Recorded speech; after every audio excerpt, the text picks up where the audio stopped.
Hello students, आज हम हमारी नई यूनिट केमिकल काइनेटिक्स को स्टार्ट कर रहे हैं जो काफी इंपॉर्टेंट है बोर्ड एग्जाम के लेवल से भी एंड नीट एंड आईआईटी के लेवल से भी।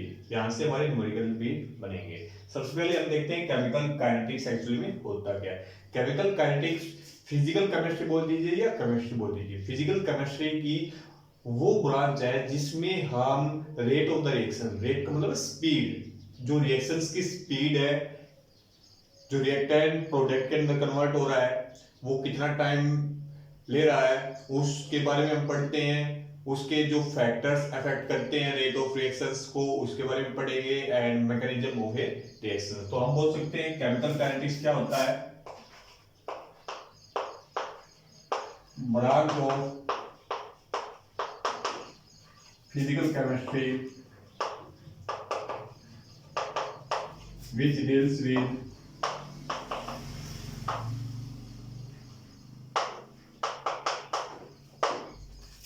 rate of reaction,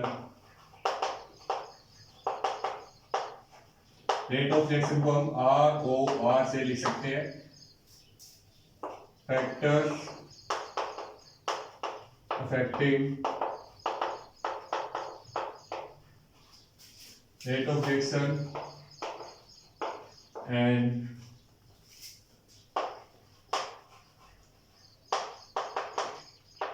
mechanism of A reaction. तो फिर chemical kinetics branch of physical chemistry which deals with rate of reaction, factor affecting rate of reaction and mechanism of a reaction। जो reactions के बारे में complete rate of the reaction आ जाएगा, जिसके अंदर कौन कौन से ऐसे फैक्टर है जो rate of the reaction को affect कर रहे हैं and mechanism reactions के अंदर हमारा क्या होता है। अगर जो भी physical chemistry में इनके बारे में बताते हैं वो हमारी chemical kinetics होती है। अब देखिए इस यूनिट के अंदर जो हमारे मेन टॉपिक्स होंगे, सबसे पहला तो आ जाएगा हमारा रेट ऑफ रिएक्शन ही, जिसको हम आर ओ आर लिख सकते हैं। सेकंड आ जाएगा हमारा factors affecting rate of reactions. Factors के अंदर हमारे जो दो मेन फैक्टर आएंगे, टेम्परेचर का एंड कंसंट्रेशन। टेम्परेचर के अंदर हमारे पास एक इक्वेशन आती है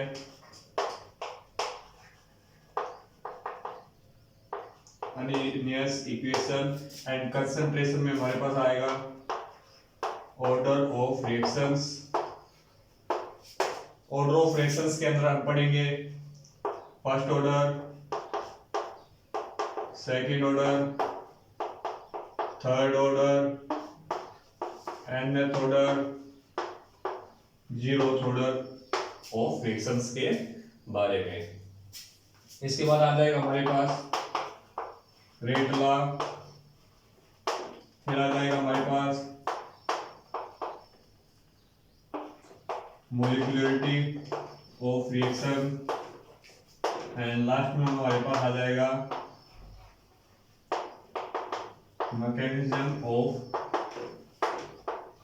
रिएक्शन। तो ये हमारे टॉपिक है इस यूनिट के अंदर। पहला है हमारा rate of reaction, second factor affecting rate of reactions, फिर उसी के अंदर टेम्परेचर एंड कंसंट्रेशन की टर्म आ जाती है।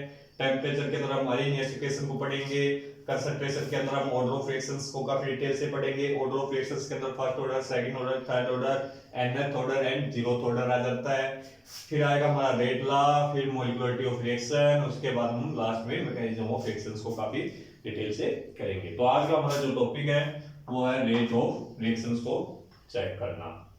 अब हम इसको साफ कर देते हैं।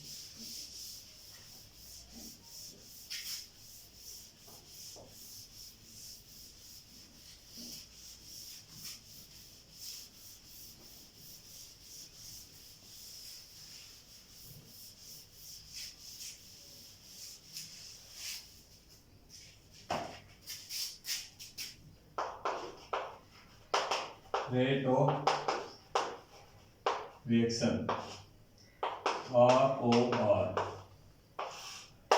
देखिए रेट ऑफ रिएक्शन, रेट का मतलब होता है स्पीड। स्पीड किसके विद रिस्पेक्ट में निकलती है? टाइम के विद रिस्पेक्ट में ही निकलती है। और स्पीड चेंज हो रही मींस रिएक्टेंट प्रोडक्ट के अंदर कन्वर्ट हो रहा है, तो हम बोल सकते हैं change in concentration of reactant and product with respect to time. तो रेट ऑफ रिएक्शन हमारा क्या हो जाएगा? Change in concentration of reactant and product with respect to time। ठीक है, रिएक्टेंट हमारा डिक्रीज होता जाएगा, प्रोडक्ट हमारा इंक्रीज होता जाएगा, और जो स्पीड है वो हमें टाइम के विद रिस्पेक्ट में ही पता चलती है। अब रिएक्शंस की बात हो रही है तो हम टाइप ऑफ रिएक्शंस को देख लेते हैं। क्लासिफिकेशन ऑफ रिएक्शंस को देखिए हम क्लासिफाई कैसे करते हैं। सबसे पहले हम चेक करते हैं वेरी फास्ट रिएक्शन। जो हमारी आयनिक रिएक्शंस होती है वो काफी फास्ट होती है, काफी ज्यादा फास्ट होती है। 10⁻⁶ सेकंड के अंदर ही वो पूरी तरह से कंप्लीट हो जाती है। एग्जांपल्स के तौर के ऊपर देखिए, NaOH प्लस HCl रिएक्शन करवाओगे, हमारा ये बन जाएगा साल्ट प्लस वाटर का फॉर्मेशन हो जाएगा। ये जो आयनिक रिएक्शन है बहुत ज्यादा फास्ट है, तो इसका आप रेट ऑफ रिएक्शन नहीं निकाल सकते। तो आयनिक रिएक्शन का रेट ऑफ रिएक्शन नहीं निकाल सकते हैं क्योंकि बहुत ही ज्यादा फास्ट है। फिर आती है very slow reaction. Second, very slow reaction. इसके अंदर जैसे एग्जांपल रस्टिंग ऑफ आयरन,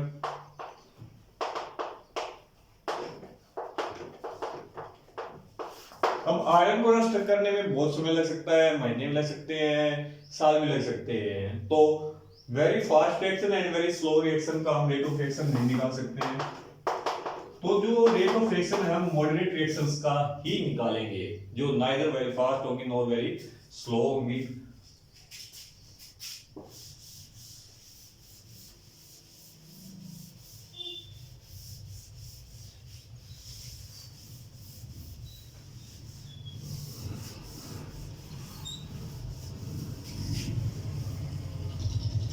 तो only moderate reaction, moderate reaction कौन सी होती है? नाइदर वेरी फास्ट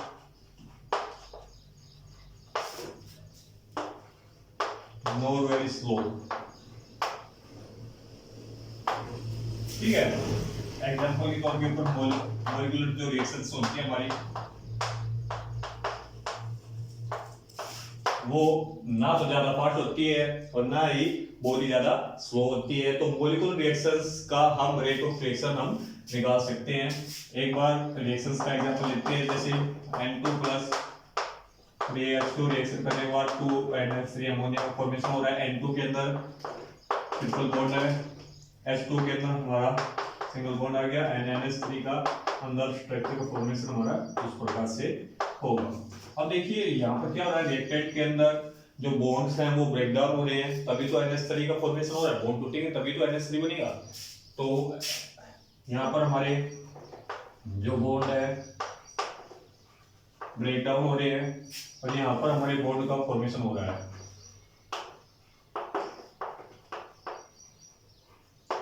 अब यहाँ पर अगर हमारे बॉन्ड का फॉर्मेशन हो रहा है तो बॉन्ड ब्रेक डाउन हो रहे हैं, बॉन्ड का फॉर्मेशन हो रहा है, तो फाइनाइट टाइम तो लगेगा ही, टाइम लगेगा। तो इसके हम टाइम के अकॉर्डिंग इसकी हम जो रेट ऑफ रिएक्शन है उसको हम बता सकते हैं।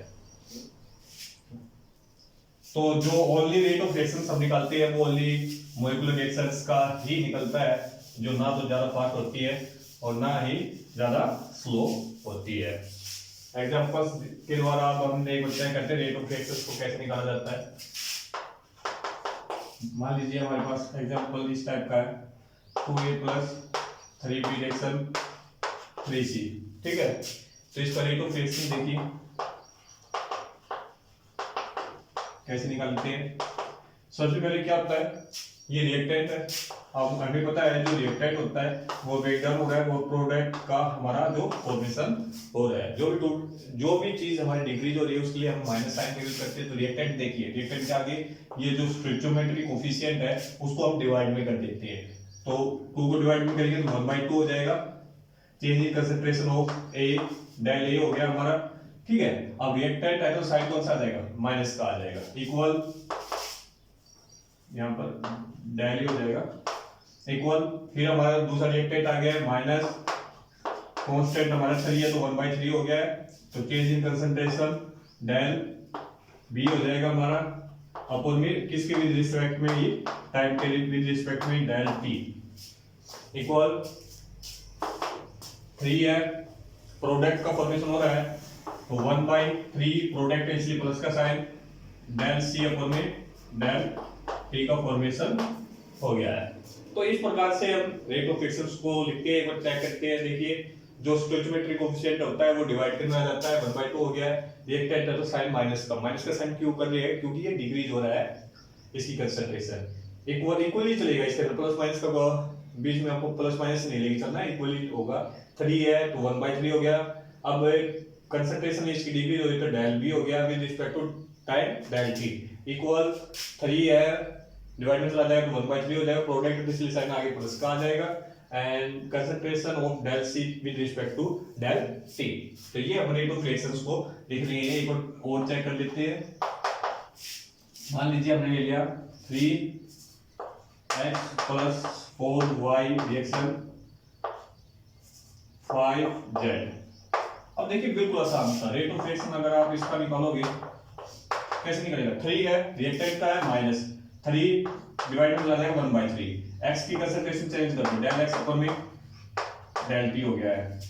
अब इक्वल 4 रिएक्टेंट का है तो डिवाइड में चला जाएगा 1/4 हो जाएगा, रिएक्टेंट और साइन माइनस का, कंसंट्रेशन y की चेंज कर दो तो डेल y अपॉन में डेल t।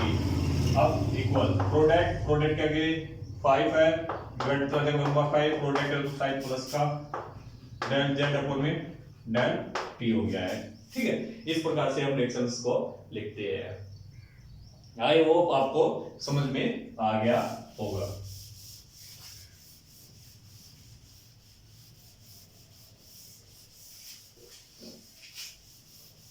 तो हम रेट ऑफ रिएक्शंस को बोल सकते हैं किसके इक्वल होती है, decrease in concentration of reactant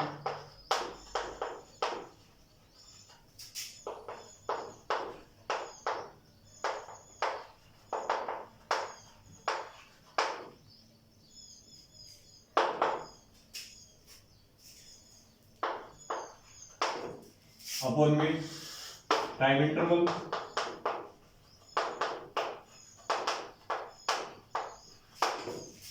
और उसी प्रकार ये किसके इक्वल होता है, देखिए कंसंट्रेशन जो रिएक्टेंट की डिक्रीज होगी तभी तो प्रोडक्ट की कंसंट्रेशन हमारी इंक्रीज होगी चलेगी, वो इक्वल हो जाएगा increase in concentration of product upon में टाइम टेकन, ठीक है।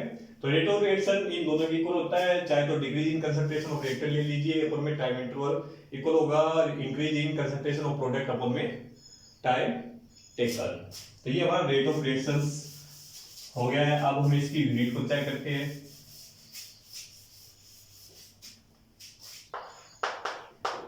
Unit of rate of reaction काफी इंपॉर्टेंट है, एमसीक्यू बन जाता है हमारा 1 नंबर का। देखिए रेट ऑफ रिएक्शन किसके इक्वल था, कंसंट्रेशन अपॉन में टाइम ही तो था, कंसंट्रेशन चाहे रिएक्टेंट की हो चाहे प्रोडक्ट की हो, अपॉन में टाइम। कंसंट्रेशन की हमारी यूनिट क्या होती है, मोल पर लीटर होती है, टाइम की हमारी यूनिट क्या होती है, सेकंड होती है। वैल्यू पुट कर दीजिए, कंसंट्रेशन मोल पर लीटर सेकंड, ऊपर जाएंगे इनवर्स में आ जाएंगे तो आप बोल सकते हो मोल पर लीटर पर सेकंड। ये हमारी यूनिट हो गई है किसकी, रेट ऑफ रिएक्शंस की है। तो काफी इंपॉर्टेंट है, ध्यान दीजिए रेट ऑफ रिएक्शंस की हमारी यूनिट होगी मोल पर लीटर पर सेकंड हो गई है। इन टर्म ऑफ गैसेस, अब जो हमारी रिएक्शन है गैस के फॉर्मेट के अंदर भी तो आ सकती है। अगर गैसेस के टर्म में हमारा रिएक्टेंट जो और प्रोडक्ट गैसेस है तो यहाँ पर जो कंसंट्रेशन की जगह हम प्रेशर का यूज करेंगे और प्रेशर को हम लेते हैं एटीएम के अंदर, एटीएम अपन में सेकंड, तो ये हो जाएगा हमारा एटीएम सेकंड इनवर्स। इन प्रमुख गैसेस के केस के अंदर हमारी यूनिट हो जाएगी एटीएम सेकंड इनवर्स हो जाएगी। तो हमारी unit of rate of reaction mostly हमारी यही चलती है, मोल पर लीटर पर सेकंड ही। इसको आपको याद रखना है। अब हम इस बेस में एक रिएक्शन के फॉर्मेट टेबल चेक करते हैं।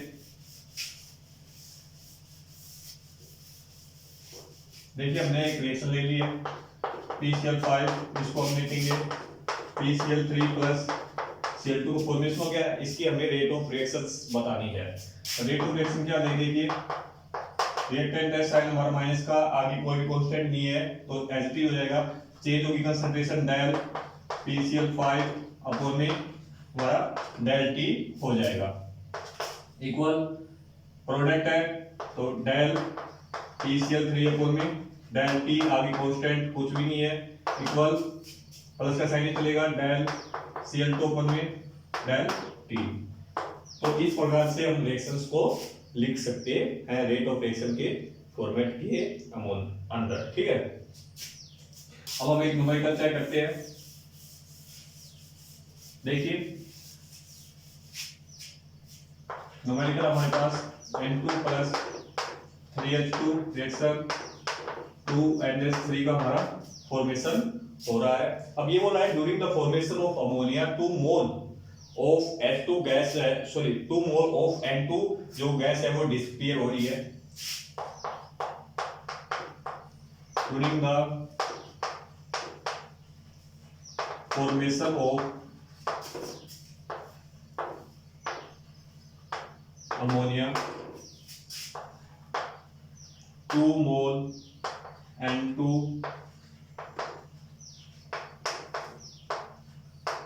हमारी डिस्पेयर हो रही है, ठीक है।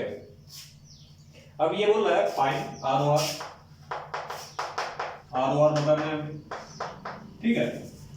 अब यहां पर जो वेसल है वो हमारी 1 लीटर की हमने ले रखी है, ठीक है। अब देखिए बिल्कुल आसान सा है। अब ये बोल रहा है during the formation of ammonia 2 mole N2 डिस्पियर, 2 mole N2 हमारी क्या होगी, डिस्पियर होगी। अब तो मींस ये अमोनिया के केस में हमारी ये क्या होगा, rate of reaction del N2 upon में डेल T होगा। खाली सॉरी N2 के केस के अंदर N2 है अकेला, डेल N2 अपॉन में डेल T, ठीक है। तो ये कंसंट्रेशन अपॉन में टाइम था। कंसंट्रेशन हमारी क्या होती है बताइए, मोल पर लीटर होता है। तो मोल कितने हैं, 2 मोल पर लीटर ए अपॉन में टाइम हमारा इन 1 मिनट, डिस्पियर N2 डिस्पियर इन 1 मिनट। यहाँ पर हम लिखना बोलिए 1 मिनट के अंदर। अब मिनट है, मिनट को हम कन्वर्ट करेंगे तो 60 सेकंड्स आ जाएंगे। तो ये हमारा आ जाएगा 2 अपॉन में 60 सेकंड, ये हो जाएगा ऊपर मोल, नीचे हमारा लीटर भी है। देखो 1 लीटर, एक बार फिर से देखिए कंसंट्रेशन होती है मोल पर litre.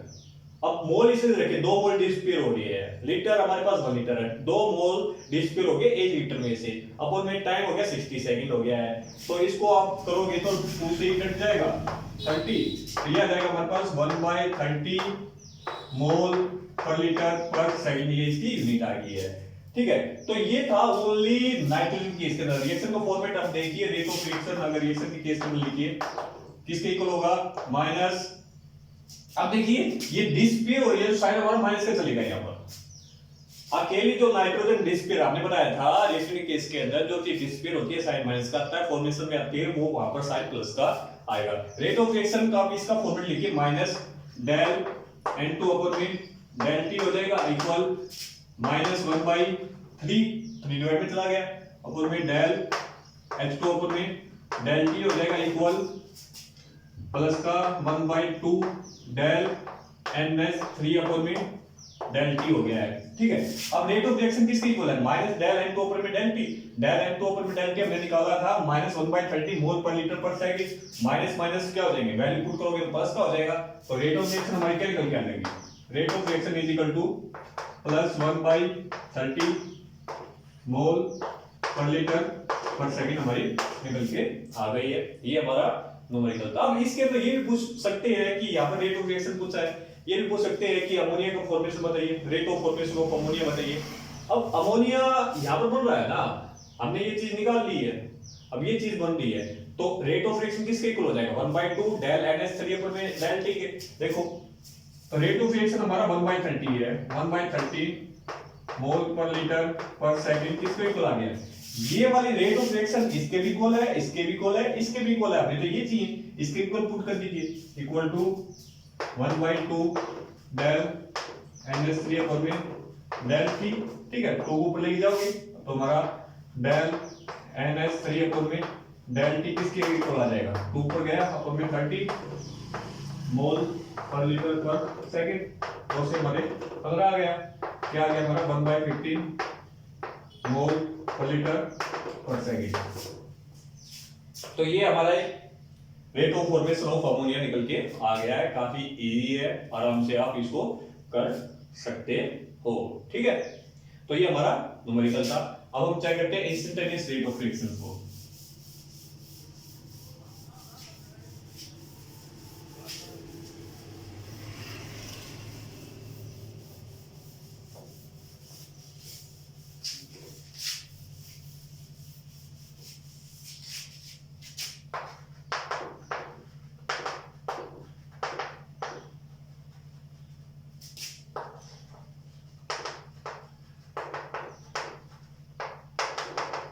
Instantaneous rate of reaction क्या होती है, कोई भी ऐसी रिएक्शन जो इंस्टेंट टाइम के अंदर हो जाए, एकदम से बिल्कुल कंप्लीट हो जाती है, उसी को हम इंस्टेंटेनियस रेट ऑफ रिएक्शन बोलते हैं। आप बोल सकते हो जिसमें जो टाइम इंटरवल होता है रिएक्शन का वो काफी कम होता है। तो इंस्टेंटेनियस रेट ऑफ रिएक्शन को देखिए, हम नॉर्मल रिएक्शंस को रेट ऑफ रिएक्शन को रिप्रेजेंट कर रहे थे डेल से, अब इंस्टेंटेनियस जो रेट ऑफ रिएक्शन उसको हम रिप्रेजेंट करते हैं डी लेकर रिएक्शन करते हैं। रिएक्शन के फॉर्मेट में आपको चीजें समझ में आएगी, जैसे कि हमने एक रिएक्शन ले लिए 2A + 3B रिएक्शन 4C हमने ले लिया है।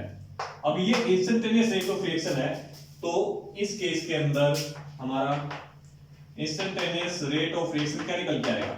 अब यहाँ पर आपको पता है इंस्टेंटेनियस रेट ऑफ रिएक्शन के अंदर जो टाइम इंटरवल होता है वो बहुत ही कम होता है, तो इस केस के अंदर देखिए सेम फॉर्मेट वही चलेगा, ये जो स्टोइचोमेट्रिक कोएफिशिएंट है वो डिवाइड में आ जाएगा, रिएक्टेंट के लिए माइनस आ जाएगा, -1/2। यहाँ पर आप डी लेके चलोगे, वहां पर डेल्टा लेके चल रहे थे रेट ऑफ रिएक्शन के केस के अंदर, एवरेज जो रेट ऑफ रिएक्शन थी वहां पर डेल लेके चल रहे थे, पर इंस्टेंटेनियस के लिए आप डी लेके चलोगे, डी ए अपॉन में dt हो गया इक्वल -1/3 db अपॉन में dt हो गया इक्वल प्लस का 1/4 dc अपॉन में dt हो गया है। तो ये आपको ये ध्यान में रखना है कि इंस्टेंटेनियस रेट ऑफ रिएक्शन के लिए हम डी लेके चलते हैं, normal average rate of reaction के लिए हम डेल्टा लेके चलते हैं। तो आज की हमारा ये टॉपिक था रेट ऑफ रिएक्शंस, इसको काफी हमने डिटेल से चेक किया है। नेक्स्ट वीडियो के अंदर हम factor of rate of reaction को डिटेल से चेक करेंगे, तब तक इनकी प्रैक्टिस करिए। Till then bye, thank you.